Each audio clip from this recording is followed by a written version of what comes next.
Assalamualaikum warahmatullahi wabarakatuh. Kembali lagi dengan Ibu Yolanda Nacia pada mata pelajaran Bahasa Indonesia. Hari ini kita akan membahas tentang teks eksplanasi. Ayo, masih semangat kan untuk belajar pada hari ini? Capaian pembelajaran: mengidentifikasi informasi dari teks eksplanasi berupa paparan kejadian suatu fenomena alam yang diperdengarkan atau dibaca dengan memperhatikan struktur, unsur kebahasaan, dan isi secara tertulis.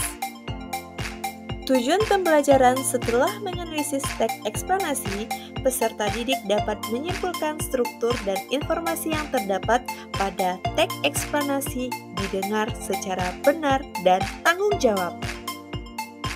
Garis besar pembelajaran kita pada hari ini: pengertian, struktur teks eksplanasi, contoh teks eksplanasi, dan informasi dalam teks eksplanasi. Nah, Ananda, ada yang tahu apa itu teks eksplanasi? Teks eksplanasi merupakan teks yang menjelaskan sebab akibat suatu fenomena, baik itu peristiwa alam, ilmu pengetahuan, sosial, budaya, dan lainnya.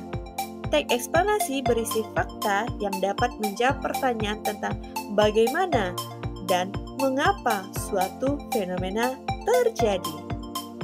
Ayo, ada yang tahu ini gambar apa?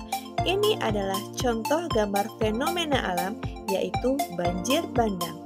Banjir bandang terjadi akibat ulah manusia yang menebang hutan secara sembarangan. Ciri teks eksplanasi: yang pertama, teks eksplanasi ada 3 unsur, meliputi identifikasi fenomena, proses terjadinya, dan ulasan. Yang kedua, informasi yang ada di dalam teks eksplanasi berupa berdasarkan fakta. Yang ketiga, informasi yang ada di dalam teks eksplanasi memiliki sifat objektif. Teks eksplanasi membahas sebuah peristiwa. Teks eksplanasi merupakan jenis teks yang bersifat informatif. Nah, di sini Anda bisa melihat struktur dari teks eksplanasi, yaitu bagian isi teks eksplanasi terdiri dari identifikasi fenomena, proses kejadian, dan ulasan. Ibu mempunyai contoh dari teks eksplanasi, yaitu banjir. Silakan tentukan struktur dari teks eksplanasi. Nah, setelah kita baca teks eksplanasi, struktur identifikasi fenomena terletak pada paragraf pertama. Banjir termasuk dalam salah satu gejala alam yang mempengaruhi kehidupan manusia dan dapat menimbulkan kerusakan. Struktur yang kedua adalah proses kejadian, yaitu hubungan sebab akibat terjadinya banjir. Struktur yang ketiga adalah ulasan. Ulasan terletak pada paragraf yang ketiga.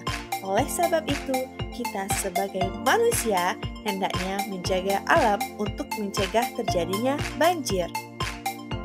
Dapat kita simpulkan pembelajaran hari ini, teks eksplanasi merupakan teks yang menjelaskan sebab akibat suatu fenomena, baik itu peristiwa alam, ilmu pengetahuan sosial, budaya, dan lainnya. Struktur teks eksplanasi ada 3, identifikasi masalah, proses kejadian, ulasan. Dalam teks eksplanasi kita dapat menemukan berbagai informasi. Thank you for watching. See you next time. Jangan lupa like, comment, dan subscribe. Assalamualaikum warahmatullahi wabarakatuh.